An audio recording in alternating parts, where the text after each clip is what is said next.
না না স্যার ও মরে গেছে মানে টাকা ফাঁকা পাবে না ইল্লা রাখেন তো বানা টাকা ফাঁকা পাবেন না। এক্সকিউজ মি স্যার, আমি লাইফ ইন্স্যুরেন্স কোম্পানি থেকে এসেছি। আমরা কি বলছি গো? আর আপনাদের যদি কোনো দুর্ঘটনা হয় টাকা পাবেন। আমাদের দুর্ঘটনা হবে না। ধরেন আপনারা দুজনে মোটরসাইকেলে যাচ্ছেন, অ্যাক্সিডেন্ট হয়ে গেলেও টাকা পাবেন। আমাদের একটা মোটরসাইকেলে নাই। আপনারা ধরেন সাইকেল আছে, সাইকেলও যদি অ্যাক্সিডেন্ট হয় তাও টাকা পাবেন।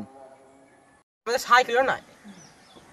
মোটরসাইকেল সাইকেল না, ধরেন হেঁটে যাচ্ছেন, হেঁটে যেয়ে যদি অ্যাক্সিডেন্ট হয়ে যায় তাও টাকা পাবেন। মানে হেঁটে কেন যাবো? টুকটিতে যাবো। ধরেন টুকটুকিতে যাচ্ছেন, টুকটুকি উল্টে গেল, দুর্ঘটনা হয়ে গেলে তাও টাকা পাবেন। টুকটুকি দিকে লাফিন যাবো। ধরেন লাফিন দিলেন, কোনো গাড়ি যদি আপনাকে এসে ঠুকে দেয় তাও টাকা পাবেন। আমরা সাইডে সরিয়ে যাবো।